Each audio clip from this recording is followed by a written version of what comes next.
Ons het laasweek, ons praat 'n bietjie oor die swaard. Iemand het vir my, Dirk het my vandag hierdie kinderbybel gebring, en dit was vir my kosbaar, dat Sunanda, wat nou Dirk se dogter is, en vir wie Dirk uit hierdie Bybel gelees het, met groot seën hieroor praat. Hier is die swaard wat ons kinders leer, om mee te veg. Ons het laasweek gepraat oor die Ou Testament. Ek het vir jou die twee aan mekaar probeer bind. Ons gaan vandag so bietjie oor die Nuwe Testament praat. En dan volgende week wil ek jou met 'n paar stories illustreer hoe die woord ons swaard is. Nou ons het nou daaroor gesing ook. In Efesiërs trek die volle wapenrusting aan wat God julle gee, sodat julle op julle pos kan bly, ondanks die listige aanslag van die duiwel. Ons stryd is nie teen vlees en bloed nie, maar teen elke mag en gesag, teen elke gees wat heers oor hierdie sondige wêreld. Teen elke bose gees in die lig. Trek daarom die volle wapenrusting aan wat God julle gee, sodat julle kan weerstand bied op die dag van onheil, nadat julle die stryd tot die einde toe gevoer het, nog op julle pos kan bly. Nou wil ek hulle so 'n bietjie deur mekaar maak. Ek trek hulle elke dag vir my aan. Die skoene is die bereidheid om die evangelie van vrede te verkondig. Dan kom jy op middellyf toe, die gordel van die waarheid. Dan na jou bors, die vryspraak deur God as borsharnas. Gaan jy na jou kop, die helm van verlossing. Dan is daar die skild wat jy in jou hand hou, die skild van geloof. En dan, en dis waaroor ons praat, die swaard van die Gees. Dit is die woord. Nou baie interessant, al die ander is verdedigingswapenrusting. Die skoene, die gordel, die borsharnas, die helm, die skild. Dis alles ter verdediging. Daar's een wat jy ook ter aanval kan gebruik. En hier sê, die swaard van die Gees, dit is die woord van God. Wanneer Jesus in Matteus 4 en Lukas 4 versoek word, wat doen hy? Wat sê hy vir die duiwel? Daar staan geskryf. Wanneer die Emmausgangers, wanneer hy saam met die twee Emmausgangers stap, en al hulle moedeloosheid bekla oor al die gebeure wat gebeur het die laaste dae, en dan sê hulle, toe hy nou vir hulle vra, wat se gebeur het, dan sê hulle, weet jy hierdie dinge nie? En dan lê hy, wat doen hy? Wat doen hy om hulle moedeloosheid te laat ophelder? Hy haal vir hulle die skrifte.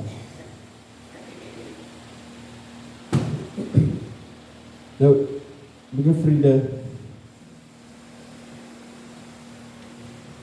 in die begin was die woord.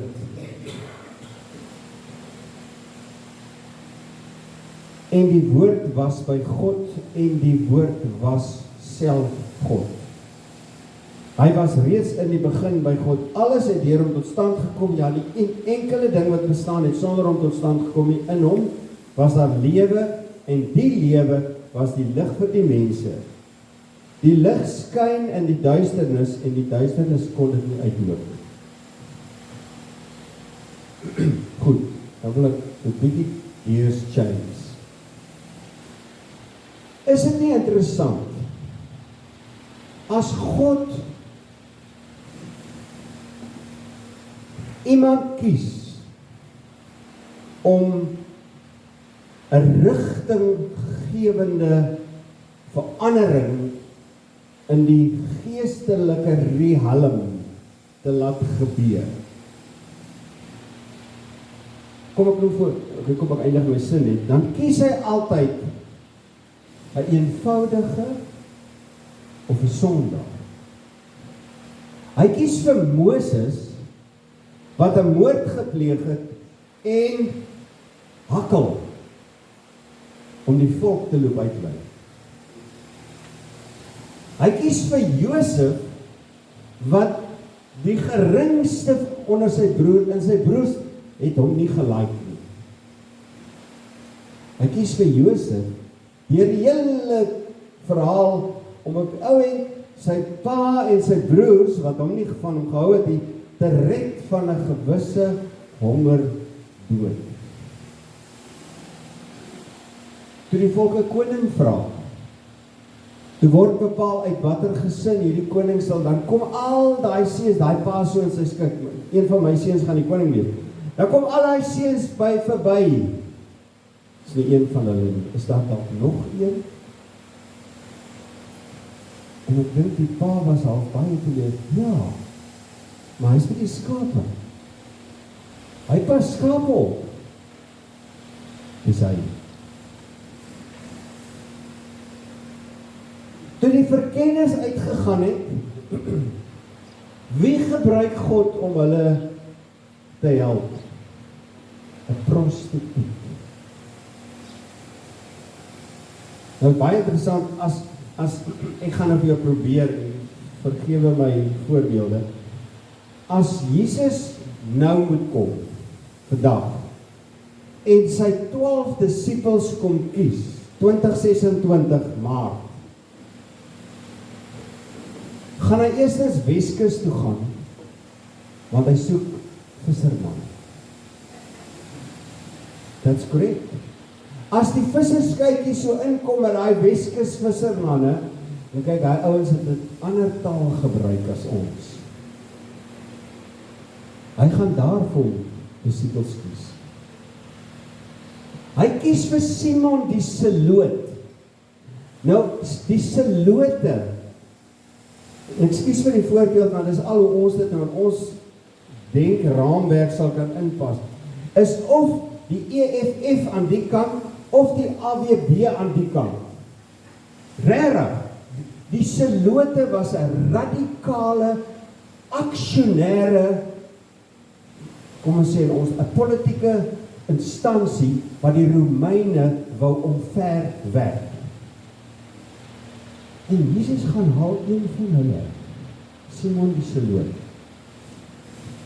Hy kies die ou wat by Sarskroek, Matteus. Nou, hoekom vertel ek jy al die goed?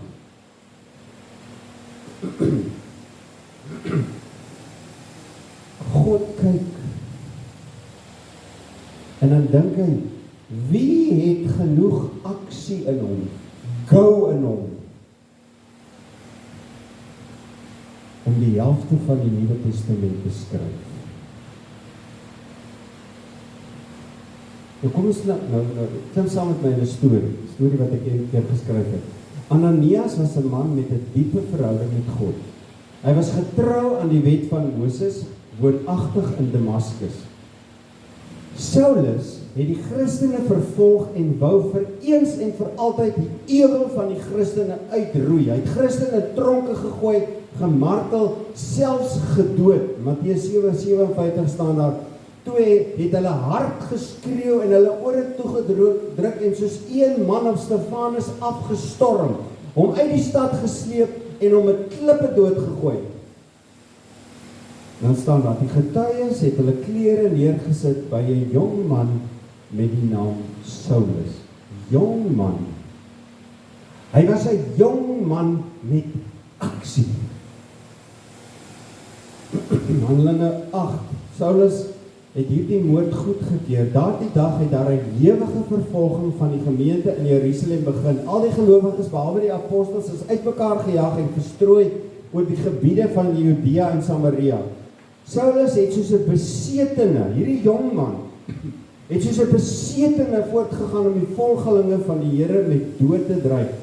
Hy het na die hoërpriester toe gegaan en van hom 'n bekendstellingsbrief gekry.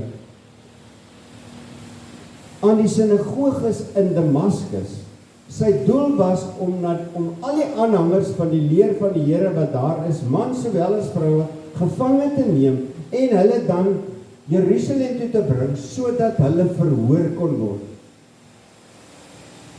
Saulus is op pad na Damaskus, waar hy 'n paar dae by Judas in Reguitstraat gaan oorbly en al die volgelinge van Jesus gaan opsoek en hulle een vir een in hegtenis neem, en as hy dan hierdie hele groep in hegtenis geneem het, gaan hy hulle march op die Damaskuspad Jerusalem toe.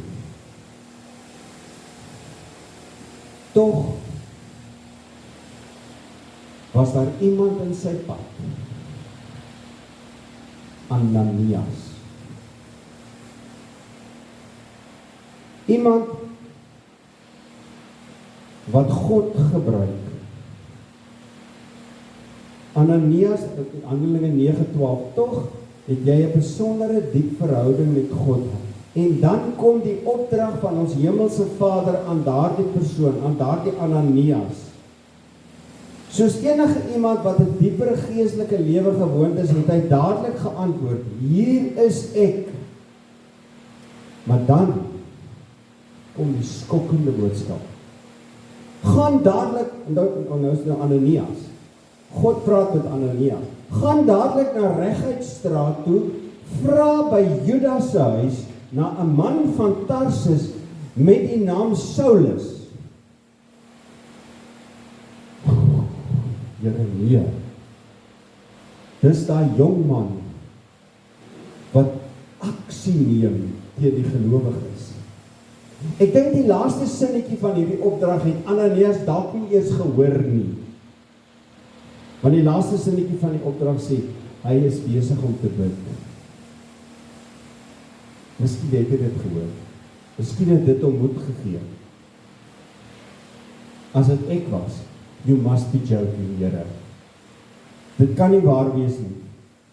Daai Saulus ou bring angstigheid in my gemoed. Weet die Here dan nie van alles wat aangaan nie? Is God dalk oningelig? Weet God dan nie die storie wat rondgaan, dat Saulus op pad is Damaskus toe om die Christene gevange te neem, en hulle dan almal te march Jerusalem toe? Tog is daar 'n storie saam met Saulus se aankoms by Damaskus. 'n deurmekaar storie. Blykbaar is Saulus blind. En een of ander iets het met hom gebeur op die pad. Niemand weet regtig wat gebeur het. Die stories skryf is maar sterkies, en selfs al is hy blind, het hy steeds briewe van die hoërpriester by hom, waarmee hy die Christene kan gevange neem. Handelinge 9:13, maar Ananias sê, Here, ek het al by baie mense van hierdie man gehoor, en van al die kwaad wat hy die mense wat in u glo in Jerusalem aangedoen het, en nou is hy hier met volmag van die priesterhoof, om almal in gevange te neem wat in u glo. Dis asof Ananias eers so 'n bietjie wil protesteer. Maar Ananias was 'n getroue leerling in die wet van Moses, hy het 'n diepe verhouding met God gehad, hy was hoog in aansien onder die Jode in Damaskus, hy het die direkte boodskap van Jesus ontvang wat hom ontstel het. Reguitstraat het soos van oos na wes dwars deur Damaskus geloop, 1,5 kilometer lank. Dit het by die kathedraal verbygegaan. Paulus het altyd in die huis in Reguitstraat tuis gegaan. Maar Ananias was gehoorsaam. Hy het nog nooit in sy lewe so 'n moeilike opdrag uitgevoer nie. Hy's net van een ding seker. Dit kom van God. Menslik gesproke is dit die domste ding ooit om te doen. Maar nou moet hy doen wat hy glo God om beopdrag het. God het hom gestuur. Ananias bid, Here, gee my asseblief 'n teken dat u in dit is as ek daar aankom. Nou klim nou 'n bietjie in Ananias se skoene. Ons weet almal van Paulus, Saulus en hoe hy was en hoe hy Christene in die dood van Stefanus. Nou gaan Ananias hier in Reguitstraat af en hy kom by die deur. Nou dis nou Wendy. Of dalk jy. Dan staan ek voor die deur en dink ek gaan saggies klop. En as hy nie antwoord is, gaan ek loop. Kom ek klop saggies. Maar dan hoor Ananias weer die bevestigende woorde in sy visioen. Gaan daarheen, want ek, luister mooi wie God kies. Om 13 boeke in ons Nuwe Testament te skryf. Want ek het hom gekies as my werktuig om my naam uit te dra. Wel, op hierdie stadium maak dit nog nie sin. Alles maak nie mooi sin. Ananias het na Paulus gestap. Die deur het oopgegaan, hulle het hom ingelaat. En hy het Paulus in 'n kamertjie gekry. Bewend. 3 dae laas geëet, waar niks gedrink, blind. Saul, broer, jy kan weer sien, sê Ananias. En Paulus se oë het oopgegaan. En toe hy die wonderwerk sien wat God daardie oomblik gedoen het, het Ananias selfvertroue weer gekry.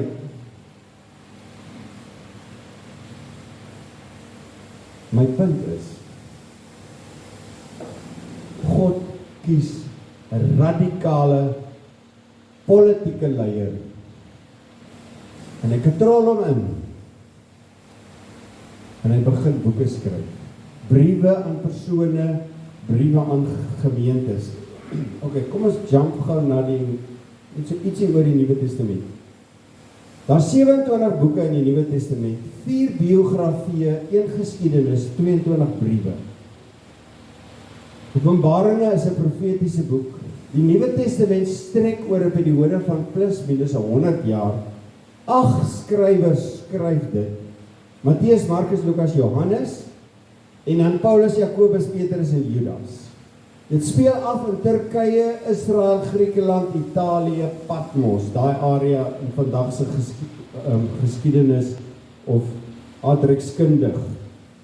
Soos die Ou Testament is dit glad nie kronologies saamgestel nie. Jakobus behoort eintlik voor Matteus te wees, as jy dit kronologies sou wil orden. Johannes is geskryf na Hebreërs, dan Petrus en Judas. Eerstens is daar die 4 evangelies.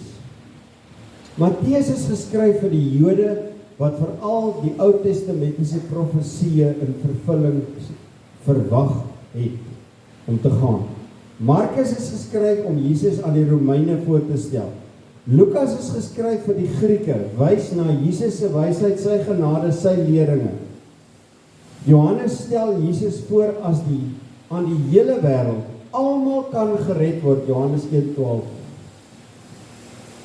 En dan is daar 'n fondasie. Handelinge gaan oor die bou van die kerk. Die verspreiding van die evangelie oor die wêreld, die sementvloer waarop die evangelies rus. En die oorige 22 boeke, aan my linkerkant is dit almal Paulus geskryf, briewe aan gemeentes. Romeine praat hy oor die veroordeling, die redding deur genade. 1 Korintiërs, die heidense godsdienste en die algemene onsedelikheid was aan die orde van die dag.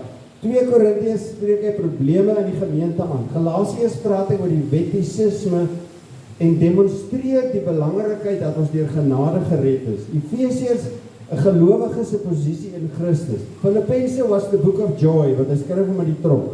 Kolossense wat 'n bietjie leerstellings. 1 Tessalonisense moedig uit die gemeente aan vir hulle geloof en leer hulle oor die wederkoms. 2 Tessalonisense korrigeer hy bietjie leerstellings en misverstande op die Sabbat. Dan skryf Paulus 4 briewe aan persone. 1 Timoteus gee hy berading aan Timoteus oor die valse leraars. 2 Timoteus daag hy Timoteus uit om sterk te staan wanneer teenkanting kom.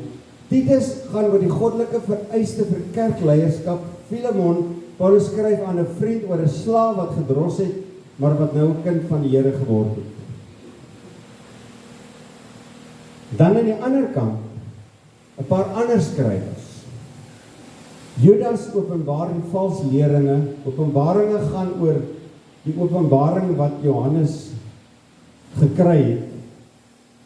Dan is daar 1, 2, 3 Johannes, 1 en 2 Petrus, Jakobus, en Hebreërs het die geleerdes nog nooit, het Paulus Hebreërs geskryf, Frans, jy moet vir Charlie vra. Vir AI vra.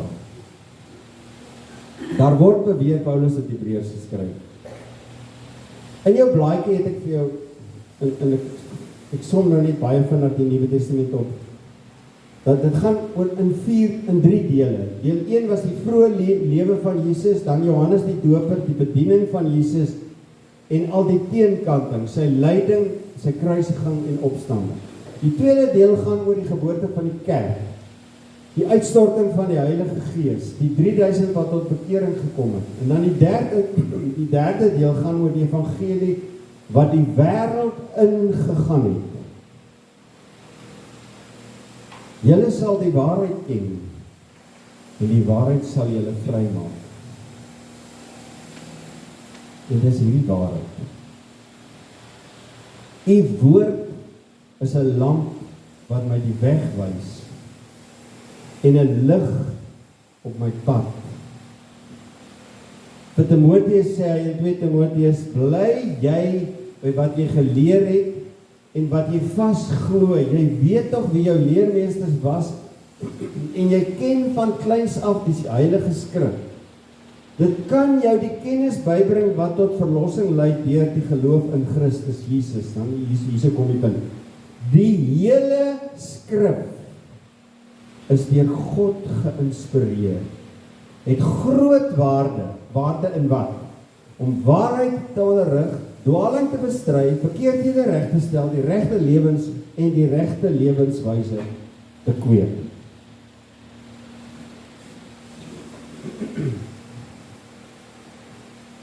Dan kom ons by Jesus. Eintlik gaan die Nuwe Testament oor Jesus. Self het hy gesê in Johannes 14, ek is die weg en die waarheid en die lewe. Niemand kom na die Vader toe behalwe deur my nie. As julle my ken, sal julle my Vader ken, en van nou af ken julle hom en sien julle hom. Paulus sê, hy is die image of the invisible God. Deur hom het alles ontstaan, het alles tot stand gekom. Iemand hou die hele skepping saam, en daardie iemand is Jesus. Johannes sê, die woord het vlees geword, hy het 'n baba geword en onder ons kom woon. Alles staan en val by een persoon. Die ganse wêreld meet tyd teenoor hom. Van die jaar van sy geboorte het die telling begin. Ons is in 2026 vandag, oor watter rede? Because the point of history, the counting started met Jesus se geboorte. Hy het gekom as die lig vir die wêreld wat die duisternis oorwin. Hy het die ewige lewe in ons harte gebring.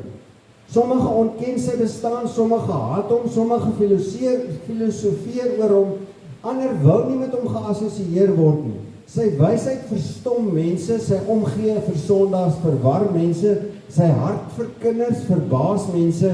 Hy het geloop waar ons daagliks loop, hy het geworstel met goed waarmee ons worstel, hy was ook bang, hy het gehuil, hy was hartseer, hy was teleurgestel, hy het moeg geword, hy het geslaap soms, hy was eensaam, hy is vervolg, hy is verneder, hy is verwerp.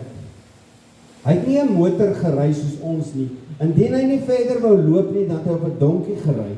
Hy het geen selfoonkontrak of bankrekening kon open nie, want hy kon nie proof of residence gee nie. Want hy sê self in Lukas 9:58, jakkals het gate en volstruise het neste, maar die seun van die mens het nie eens 'n plek van sy eie gehad. Terwille van ons oortredings is hy deurboor, terwille van ons ongeregtigheid is hy verbrysel. Die straf wat op ons moes kom was op hom. Deur sy kruis het daar vir ons verlossing gekom. Hy was die volledige, volmaakte offer. Hy was genoeg. Daar hoef nie nog 'n redder te kom nie. Hy is die lig vir die wêreld, die waarheid en die lewe, die goeie herder, die Alfa en die Omega, die begin en die einde, die brood van die lewe, en sy bloed reinig ons van alle sonde. Jy kan hom nie miskyk in die boeddhiste wêreld, in die moslim wêreld, in die hindoe wêreld, selfs in die satanistiese wêreld nie. Want die jaartelling het by hom begin. Jy kan Vrydag rus saam met die moslems, of Saterdag saam met die Jode, of Sondag saam met die Christene, of Maandag saam met die dominees. Saam met Paulus kan ons sê, vir my is die lewe Christus, en die sterwe wins.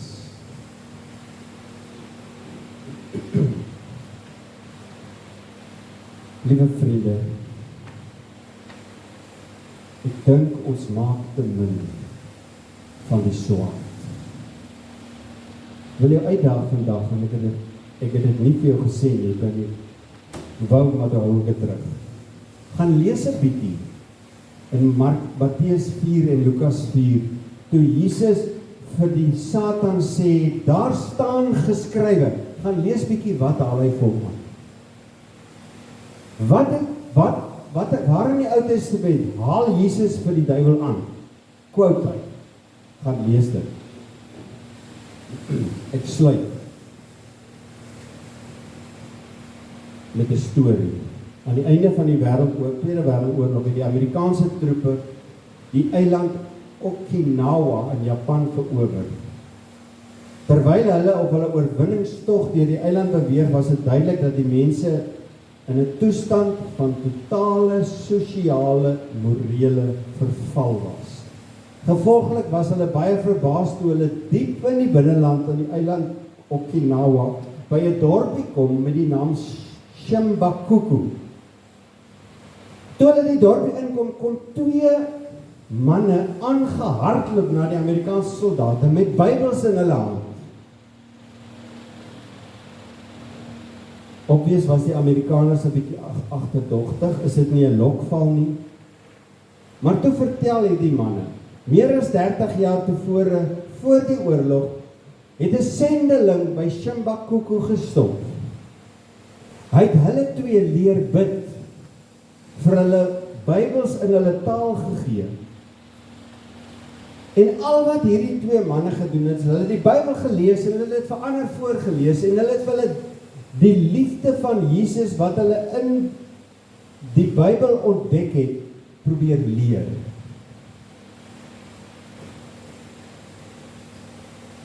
Luister nou na hierdie.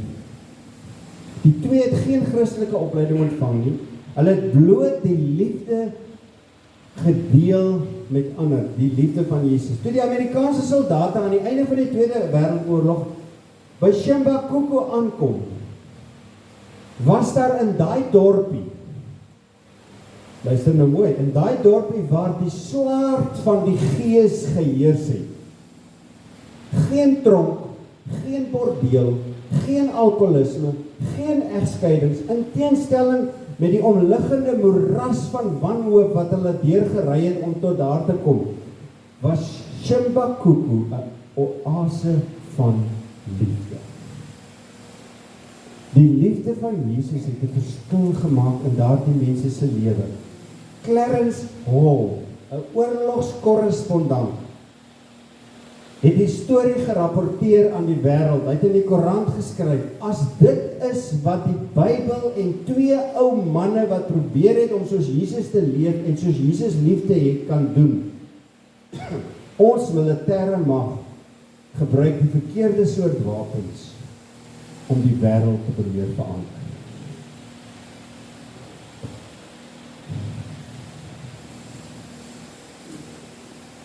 Nou wil ek sluit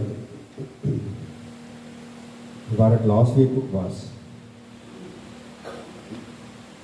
Psalm 1. Dit gaan goed met die mens, wat nie die raad van goddelose volg nie, nie met sondaars omgaan nie, nie met ligsinnige saamspan nie, maar in die woord van die Here vreugde vind. En wat doen hy met die woord? En dit dag en nag oordink. Hy is soos 'n boom wat by waterstrome geplant is, wat op die regte tyd vrugte dra, waarvan die blare nie verdroog nie, en hy is voorspoedig in alles wat hy aanpak. So as jy die woord dag en nag oordink, as iemand jou vra, hoe gaan dit? Dan sê jy, dit gaan goed met my, want ek hou my nie op met die raad van goddeloses nie, ek gaan nie met sondaars om nie, ek span nie met ligsinnige saam nie, ek vind in die woord van die Here vreugde, ek oordink dit dag en nag, en omdat ek dit doen, is ek soos 'n boom wat by waterstrome geplant is, wat op die regte tyd vrugte dra, waarvan die blare nie verdroog nie. Ek is voorspoedig. Is dit nie mooi?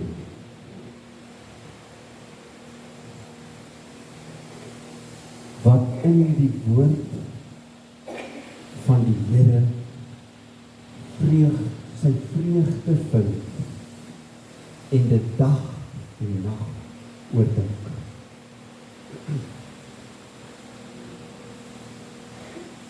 Liewe vriende, ons moet dit lees.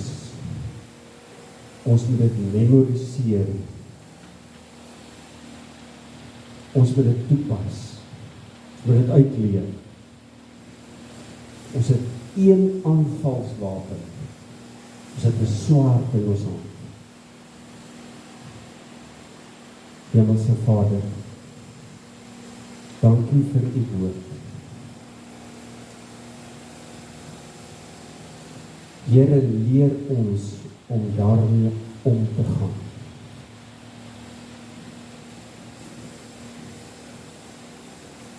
Leer ons om dit te lees, dit te oordink, dit te memoriseer, dit te integreer met ons lewens.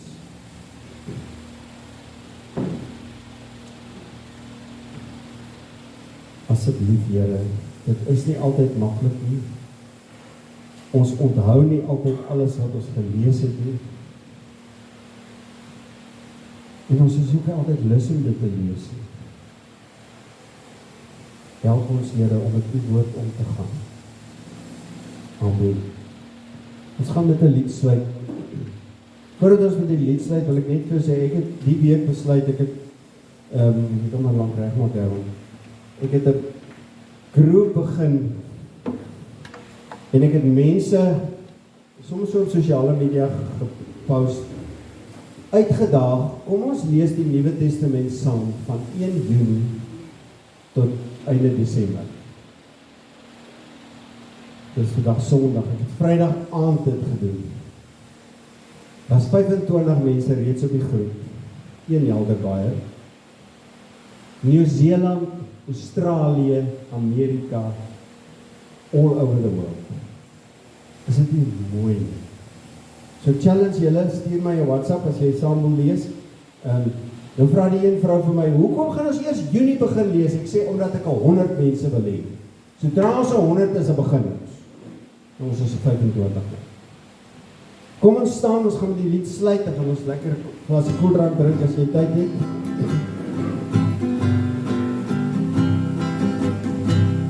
Wie is alleen hier, ek is die Heer, ek spreek in wind, in golwe bedaag, ek sal op jou getrou bewaar. Wie is alleen hier, ek is die Heer, en bring jou kommer en vrees, ek sal vir jou 'n toevlug wees. Wees stil en weet, ek is die Heer, bly